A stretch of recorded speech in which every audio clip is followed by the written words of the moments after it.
Hoje nós vamos conversar com Walter Caldana, que é professor da Faculdade de Arquitetura do Mackenzie e também coordenador do Laboratório de Projetos de Políticas Públicas na mesma Universidade Mackenzie. Walter, muito obrigado por estar aqui com a gente. Eu que agradeço.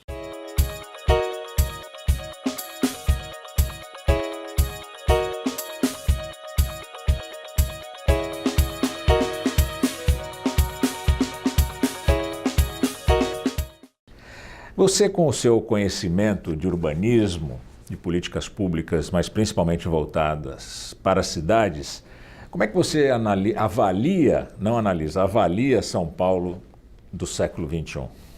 Olha, primeiro está difícil do século XXI chegar, né? Ou de outra forma está difícil do século XX acabar. Nós estamos vivendo um problema de transição um pouco sério, e isso é preocupante, então a análise é nesse sentido, que é o seguinte: São Paulo viveu o que eu chamo de apagão urbanístico, da década de 70 até o ano 2000. Durante 30, quase 40 anos, nós vivemos um apagão urbanístico. O que é esse apagão? O que é esse apagão urbanístico? Exatamente. Ele é o seguinte: na década de 70, o mundo sofreu duas crises do petróleo. E a partir disso, o mundo percebeu, sobretudo os países desenvolvidos, que tinha que mudar a matriz de desenvolvimento urbano, o modelo de desenvolvimento urbano. Você está falando do automóvel? Do automóvel, mas não apenas do automóvel, mas ele é o carro-chefe disso, sem trocadilho. O que acontece? E isso veio sendo feito aos poucos. Né? Então, se você pegar as cidades europeias, as grandes cidades europeias, desde a década de 70 elas vêm mudando as suas matrizes, grandes cidades norte-americanas, a mesma coisa. Então, o que essas cidades fizeram em 40 anos, São Paulo não fez nada. Ao contrário, ela se manteve na matriz anterior, teimosamente, já em colapso, manteve a matriz ainda assim e só começou a mudar essa matriz de desenvolvimento urbano a partir de 2010. Ou seja, nós ficamos 40 anos parados e agora nós estamos sendo obrigados a fazer em 20 anos, em 15, 20 anos no máximo, o que outros fizeram em 50. E continuamos dando subsídio para os fabricantes de automóvel. E continuamos dando subsídio para os fabricantes de automóvel. Quer dizer, então, continuamos não conseguindo acertar uma licitação de ônibus. Veja, São Paulo está indo para o quarto governo e não consegue fazer a licitação da concessão de ônibus. O desenho, o modelo de transporte coletivo elementar na cidade, não estou nem falando de metrô. Então veja, o que acontece? Isso é muito grave. Por quê? Porque está fazendo com que nós tenhamos uma transição muito menos suave, muito mais abrupta e, portanto, muito mais desconfortável do que todas as outras cidades do mundo tiveram. Tem que ser rupturas muito importantes. As nossas rupturas acabam sendo rupturas, elas deixam de ser transições. Né? E aí, na medida em que elas são rupturas, você tem segmentos que não querem sair da sua zona de conforto, mesmo que essa zona de conforto não seja mais confortável, que reagem contra. Então você vai implantar ciclofaixa, cai o mundo. Você vai implantar faixa de ônibus, cai o mundo. Você vai fazer uma obra para poder crescer o metrô, cai o mundo. Ou seja, por quê? Porque isso tudo tem que ser feito uma coisa em cima da outra e você nunca tem sossego como cidadão. Né? Se isso tudo tivesse sido feito em 50 anos, hoje nós estaríamos usufruindo mais e fazendo mais simultaneamente. Então, resumindo, eu vejo com muita preocupação, porque nós estamos perdendo a janela de oportunidade. Agora, isso acontece em São Paulo por quê? Porque nós vivemos num país mais pobre do que os países que você citou. Por quê? Porque nossos políticos não administram bem, administram o interesse próprio e não o interesse da coletividade. Por que acontece isso? Isso acontece, obviamente, por vários motivos simultâneos. A questão orçamentária, a questão do dinheiro é real, mas veja, a gente não pode confundir o grau de pobreza do Brasil com o grau de pobreza de São Paulo. São Paulo é muito menos pobre ou muito mais rica do que o Brasil, por assim dizer. Então o dinheiro explica, mas não justifica. A capacitação dos nossos políticos gestores explica, mas também Não é só ela, mas se soma. Houve uma mudança cultural no comportamento do paulistano muito significativa, que o paulistano passou a ter um perfil menos empreendedor e mais arraigado nas suas conquistas pessoais. Então, se você pegar, nós somos uma cidade, bem ou mal, depois poderemos discutir isso, mas nós somos uma cidade que construiu as marginais. Você imagina alguém hoje falar em construir as marginais, ou seja, fazer uma obra do vulto das marginais? São Paulo não consegue fazer 2 estações de metrô ao mesmo tempo. Olha o disparate, né? Você imagina São Paulo, por exemplo, 23 de maio e 9 de julho, né? Você imagina Grandes alguém eixos. pensar em fazer isso hoje? Então nós perdemos esse ímpeto empreendedor, e isso é muito grave, né? Isso é bastante grave, porque sem ele também nada funciona. Mas também não é só isso, quer dizer, é uma série de pequenos motivos que fizeram com que a cidade arrefecesse um pouco, né? E passasse a viver mais os seus problemas do que os seus benefícios. Viver em São Paulo hoje é, na sua opinião, melhor, pior ou igual do que há 30 anos? Ah, não, muito melhor. Veja, é muito melhor, indiscutivelmente. São Paulo chegou, eu diria que chegou no apogeu de onde o modelo podia nos trazer. Só que o que acontece? Nós passamos esse apogeu e estamos em decadência. Ainda estamos bem. Dá tempo de trocar o rumo. Mas nós já estamos em franca decadência, né? Então, com este modelo. O que é esse modelo? É o modelo da cidade dispersa, da cidade espalhada, que se torna uma cidade cara e segregadora. Então, São Paulo adotou esse modelo. Foi necessário, funcionou para aquilo que se pretendia, não funciona mais, né?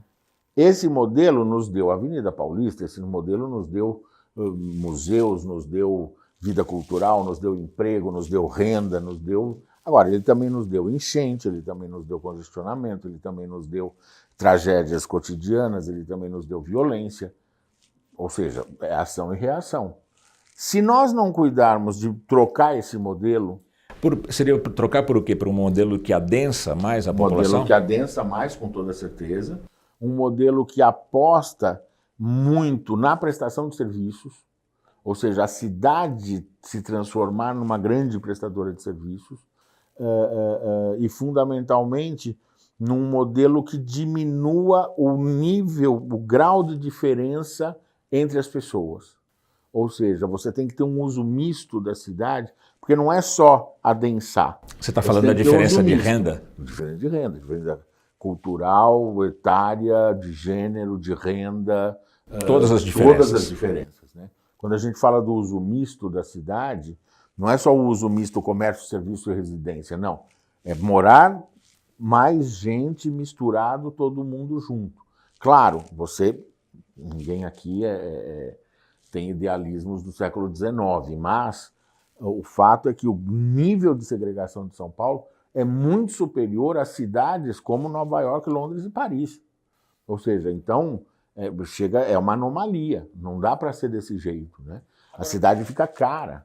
Agora, como é que se pode adensar uma cidade em que tem tanto automóvel? Porque a história dos bairros de São Paulo que se adensaram, Moema é um exemplo, Vila Leopoldina é outro exemplo, o trânsito ficou insuportável. Acabou com o bairro por causa do trânsito. Então, são essas contradições, e é isso que tem a ver com o apagão urbanístico. O que acontece? Enquanto os outros países do mundo, onde o Brasil, em cuja mesa o Brasil gostaria de estar sentado, e São Paulo poderia estar, mudaram isso em 40 anos, essa carrodependência, por exemplo, que é muito menor hoje, ainda existe lá também, mas é muito menor, e investiram em redes inteligentes de transporte público e, sobretudo, em uso do solo, né, em organização do uso do solo, nós não fizemos. Então, agora, o que acontece? Nós temos convivendo, nesse exato momento na cidade, uma parcela significativamente da população que já acordou para as novas necessidades e rejeita o carro e está querendo outra mobilidade, etc, etc. E uma parcela da população que ainda se vê obrigada, até porque ela não tem mesmo outra alternativa, a viver no antigo modelo e dependente dele. Só que ele está em colapso. Então, o que nós estamos vivendo? Nós temos um modelo novo que não está pronto e um modelo velho em colapso do qual a gente não se livra. Isto é que para nós virou ruptura e não transição. Agora, isso depende da consciência de cada cidadão ou depende de ação do Estado efetiva? Das duas coisas. Depende da consciência de cada cidadão, porém, a consciência de cada cidadão não vem do nada. Então ela tem que vir de um processo educativo e tem que vir de uma sucessão de ações e políticas públicas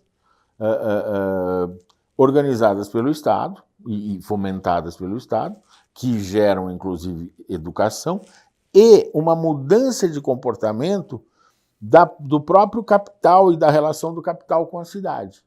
Né? Porque do mesmo jeito que eu digo que nós vivemos um apagão urbanístico, por esses motivos que disse, por outro lado, eu uso uma outra expressão comumente, que é o seguinte: nós não conseguimos nos livrar de um extrativismo urbanístico. A relação do capital com a cidade ainda é uma relação extrativista, ou seja, ele só tira, ele só tira, ele só tira. É como se o cara tivesse vindo aqui ainda tirar pau-brasil. Né? E o que ele quer? Ele quer terra barata. Ele quer terra barata para vender caro, terra barata para vender carro. Vender caro e carro também. O que acontece? A cidade vai ficando cara. Porque ela vai ficando... Para você ter terra barata, você tem que ir mais longe. Cada vez que você vai mais longe, a infraestrutura fica mais cara para ser colocada. E quando você coloca, a manutenção fica ainda mais cara. Ou seja, esse é o modelo que entrou em colapso. Ao capital não interessa esse adensamento? Interessa? Interessa se ele souber mudar a conta e mudar o raciocínio. Né? Ele soube fazer isso na Europa, ele soube fazer isso nos Estados Unidos, soube fazer isso em Nova York, soube fazer em Boston, soube fazer em Chicago, soube fazer em Los Angeles, nem tanto, soube fazer em Tóquio. Ou seja, então tem que aprender a fazer aqui também. Já tem alguns fazendo. Né? A gente falou bastante do transporte público, mas quando você falou num trecho da sua resposta, eu me lembrei de uma coisa. Você falou do respeito e da capacidade de conviver com o que é público na cidade. Exato. A gente olha as nossas praças públicas, elas são depósito de lixo. Exatamente. As praças de São Paulo são depósito de lixo, material de construção, pedaço de árvore. Você tem uma casa limpa aqui, outra casa limpa aqui e uma praça na frente onde eles jogam o lixo. É muito exagerada essa minha visão? Não é exagerada e ela vale para todas as pequenas coisas. Por quê? Porque o que está por trás disso? É o chamado sentimento de pertencimento. O que é meu e o que é público. Exatamente, o que é meu e o que é público. Nós ainda somos herdeiros da ideia de que o que é público não é de todos, é de ninguém. Ou seja, isso não é bom. Então nós temos, lembra, um dos motivos é a questão da educação. Por exemplo, é fundamental que se ensine para as crianças, desde do mais tenro ensino, o que é urbanidade, o que é viver na cidade. Né? Por quê? Porque através da modificação do comportamento dessas crianças, da compreensão da vida urbana, você consegue mudar a própria construção da cidade. Isso não tenha dúvida. Então, o que nós temos? Nós temos isso, nós temos uma série de fatores, de um lado, puxando para baixo, mas nós temos, sim, o colapso como mola motora da evolução. Então, você veja, a questão da ciclofaixa, quando o prefeito Haddad resolveu acelerar a implantação da ciclofaixa. Quem começou a implantação da ciclofaixa, rigorosamente, não foi o Haddad, foi antes do Kassab? Do Kassab, que se começou, enfim, depois o Kassab aumentou um pouco e o Haddad resolveu acelerar muito, porque o Brasil assinou convenções internacionais, São Paulo assinou convenções internacionais que precisa fazer. Houve uma série de falhas, comunicação, falhas de construção, mas o fato é que houve um fato novo na cidade. Muita gente saiu da sua zona de conforto. Né? Muita gente, por exemplo, teve a impressão de que se suprimiu uma faixa de rolamento com isso. Não suprimiu. o que houve foi tirar vaga e tal. Mas o que faltou? A sociedade exigir as obras complementares. O que são obras complementares? Por exemplo, você vai implantar a faixa, como ficam as soluções de microacessibilidade no entorno? Eu tiro a vaga, eu passo a estacionar aonde? E assim sucessivamente. Acessos, né? Acessos, viro para a direita, viro à esquerda, pode parar, não pode parar, enfim, essa coisa do dia a dia é muito importante na vida do cidadão. Como nós não temos ainda, mas chegaremos lá, a discussão urbana madura, ela não é pauta de reivindicação ainda. Né? Ela foi em 2013, por exemplo, nas jornadas de 2013, claramente ali o que se queria. Uma cidade que funciona, não era por 20 centavos. Né? E isso vem caminhando. Outra coisa que é importante, né? As alterações de uso do solo, elas hoje ganham notícia porque as classes médias viram isso em Paris, viram isso em Amsterdã, viram isso em Miami. Mas o fato é que as verdadeiras alterações, elas vêm se dando de fora para dentro, elas vêm se dando na periferia há muito mais tempo, e isso vem pressionando as zonas centrais da cidade. Então, quando você faz uma virada cultural, por exemplo, aquilo tem um grande significado, que é a cultura popular urbana tomando conta da própria cidade. Então, são esses pequenos indicadores que fazem com que eu também diga, olha, mas apesar de, eu sou muito otimista. Eu acho que São Paulo tem tudo para encontrar um rumo, mudar a sua matriz de crescimento, resgatando a história e conseguir fazer no século XXI, enfim, uma cidade à altura dos problemas que ela vai ter. Né? Acompanhe, assista e compartilhe o Planeta Azul. Acesse o nosso site. Clique aqui no link que está na descrição do vídeo. É muito fácil você se inscrever. Basta clicar aqui e aqui no sininho para ser avisado de novos vídeos. Curta e compartilhe o Planeta Azul, a sua revista digital independente e polêmica.